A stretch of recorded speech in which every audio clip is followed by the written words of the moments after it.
I know that you kind of already talked about yourself, but I guess for the purpose of this interview, I'd love to hear a bit about you, how you got into the field. Obviously, you've held this job for quite some time, so sort of Yeah, I would say. some background on that. Okay, so I grew up as an Army brat and moved around every year or two, which was pretty traumatic. My parents loved it. I was an only child, but I hated it. We got to Seattle because my father was stationed at Fort Lawton when there was a hospital there. He was a medic. Anyway, I went to Queen Anne High School. And because when I was a very small child, I wanted to go to school. And my birthday is in November. I was 7 days too late to start school, but I whined so much that the authorities let me in. So I've always been a year younger than everyone else so I started on campus when I was 17 as a creative writing major.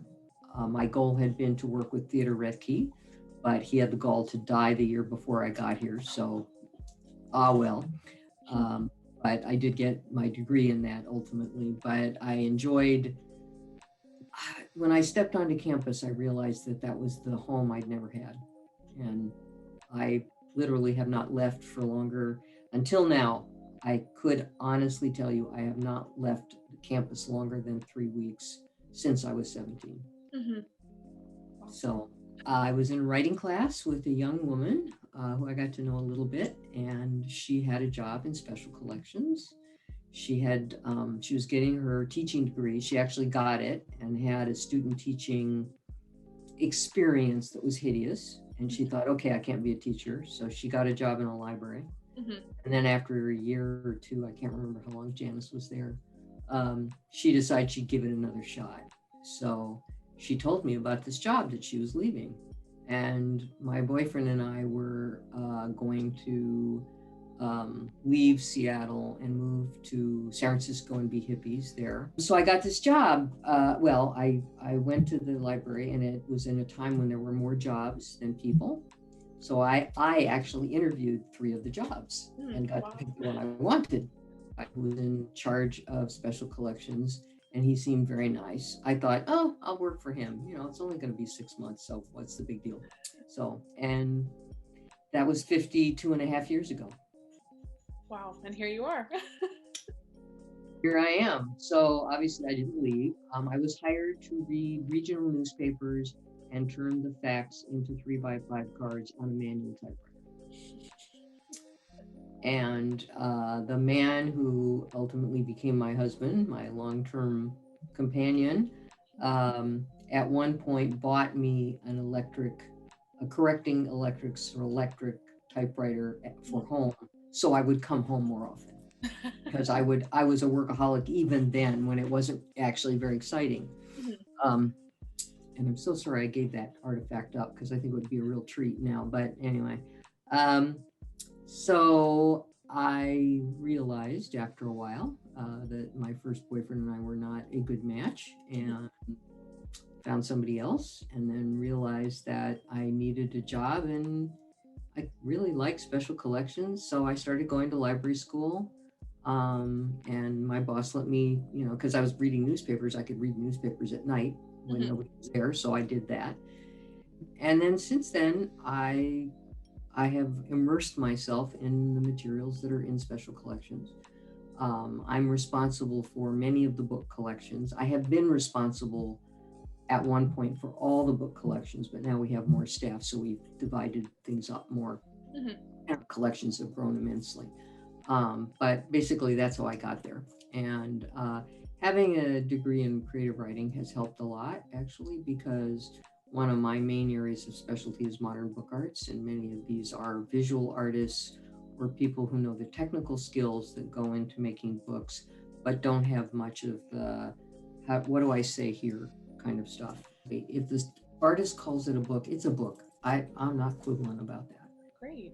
Wow. Yeah. I know specifically about artist books because you've talked about them, but is there a way that things are kind of grouped in special collections? Is it done just beyond artist books, but just the whole collection? I know there's thousands upon thousands of different items there. How is that, I guess, sorted or kept track of, or how do you kind of know where you want to acquire more of? Is there up there? So the collection, special collections has a lot of areas. We have two curators that just work on basically workers' rights. They're they're both working with trade unions and gathering archival material. We have somebody that deals in Pacific Northwest history, which are both books and manuscript and archival material. We have one colleague who deals just with photographic material and some art material. So in most cases, we've got, in terms of curators, we've got people who are right on an edge, and sometimes we sneak over into the other person's territory, or they sneak over to ours, and we have to negotiate. But so we have a curator for science and medicine as a separate unit, and that happened because we got a staff member from the Health Sciences Library when they finally decided to move their rare book collection up to Suslo, or the Allen Library, to special collections, which we had been lobbying for, God, I think 3 separate administrators in special collections tried to get that to happen. So the material in the collection, when I first started, there were only 3 of us. So basically, I was responsible kind of for everything that wasn't Pacific Northwest. That was a book-like thing. There was photographs, there was Northwest. I think photographs and the architecture collection was one unit, and then Pacific Northwest, and then everything else, and that was me. My husband, who's the technology guy in the house, is helping me figure out how I can teach with showing objects. And when I have a background, I know it's hard to see, but this is a Allen Todd pigskin binding with 4 books bound together. The first one is 1621, and I think all the others are 1628, and it's got clasps.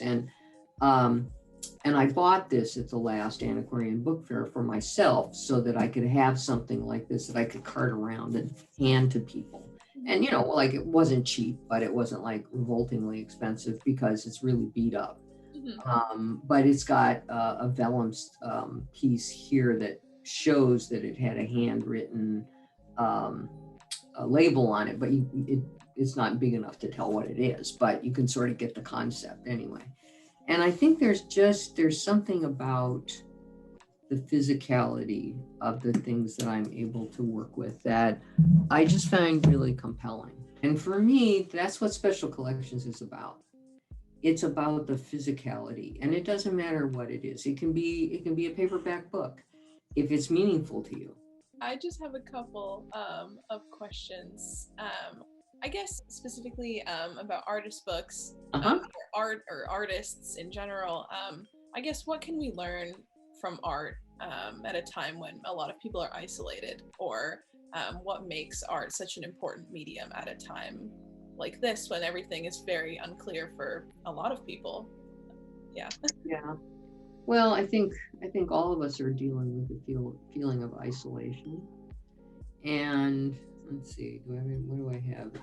I'm surrounded. I keep bringing stuff home from work, which are on my walls. Okay, here we go. This is a great example. Okay, can you see that? Yes. Okay, so this is an artist book. Okay. Wow. And it actually was so popular they reprinted it twice. So there were only 100 copies originally, and now there are 300. And then they said, we're not making any more, guys. Stop it. This is my personal copy. I until this pandemic thing, I never brought anything from work home, and it still creeps me out. But when years ago, I did a lot of traveling, and I took slides, 2 slide projectors. You're too young to know that was a routine. But anyway, and I always tried to pack things so that people could handle stuff. I probably would not have put this in my suitcase because it's actually as heavy as salt would be. I don't know whether there's salt in it. It might be sand. Yeah. Okay. So I'm going to read the text to you. Okay. So there's an artist whose concept this was, and a poet who wrote the text. Let's see. Okay. So it's called Mortal Salt. Mm-hmm. And the text is here, I guess here, and here. If you hold it more in front of you, then yeah. Yeah. Okay. What Lot's wife would have said if she wasn't a pillar of salt. Do you remember when we met in Gomorrah? You were still beardless, and I would oil my hair in the lamplight before seeing you when we were young and blushed with youth like bruised fruit. Did we care then what our neighbors did in the dark? When our first daughter was born on the River Jordan, when our second cracked her pink head from my body like a promise, did we worry what our friends might be doing with their tongues?